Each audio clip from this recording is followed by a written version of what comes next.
मकर संक्रांती निमित्ताने दरवर्षीप्रमाणे यावर्षी सुद्धा माजी खासदार नवनीत राणा व आमदार रवी राणा यांच्या हस्ते हनुमानगडी या ठिकाणी पतंग महोत्सवाचे आयोजन करण्यात आले होते। या पतंग महोत्सवाला भाजप व युवा स्वाभिमान पक्षातील पदाधिकारी व कार्यकर्ते मोठ्या संख्येने उपस्थित होते। नवनीत राणा यांनी भाजपाची पतंग उडविली तर रवी राणा यांनी युवा स्वाभिमान पक्षाची पतंग उडवली।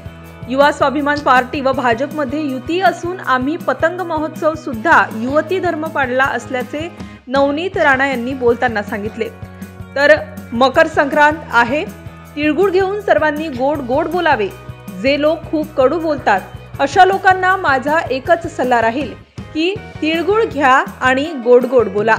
राजकीय जीवनात निवडणूक पुरतेच मत वेगवेगळे असतात, मात्र त्यानंतर आपण सामाजिक क्षेत्रात काम करतो ते भान ठेवून आजपासून गोड गोड बोलणं सुरू केलं तर येणाऱ्या काळामध्ये ज्या पद्धतीने पतंग आकाशात उडत होती त्याच पद्धतीने आमचे देवेंद्र फडणवीस सुद्धा महाराष्ट्रातील वेगळी भरारी येणाऱ्या काळात भरताना संपूर्ण महाराष्ट्र देश पाहणार असे नवनीत राणा यांनी बोलताना म्हटले आहे।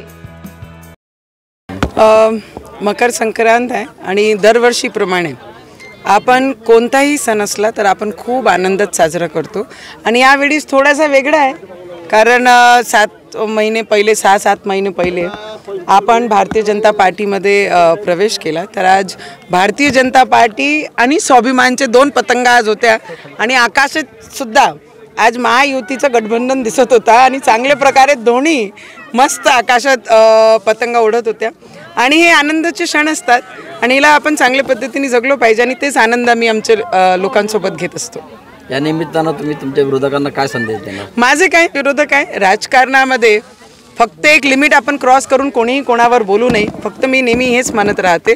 आणि मकर संक्रांत आहे, सुरुवातच आमची तिळगुळांसोबत होते तर सगळे जे खूप कडू कडू बोलतात सकाळीपासून ते संध्याकाळीपर्यंत असे लोकांना त्यांना माझी एकच सल्ला राहील, मकर संक्रांत आहे, तिळगुळ घ्या आणि सगळ्यांनी गोड गोड बोला।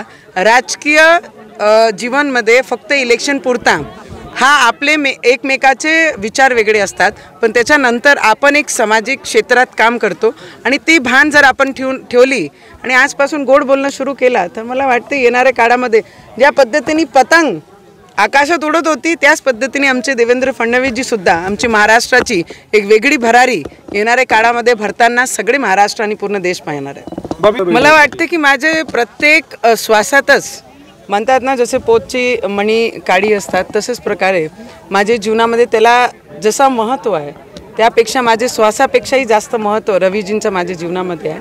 आणि मी सगळी महिलांना जे क्षणाची पूर्ण महिला वाट पाहतात कारण की आम्ही आमचे शेवटच्या श्वासापर्यंत महिला एकच गोष्टीसाठी जगतो की आम्हाला काही झालं तरी चालते पण आमच्या डोक्यावरचा हळद कुंकू आमच्या शेवटच्या श्वासापर्यंत असंच राहू द्या देवा, एवढीच देवाचरणी विनंती करते आणि सगळ्या महिलांना मनापासून मकर संक्रांतची खूप खूप शुभेच्छा देते।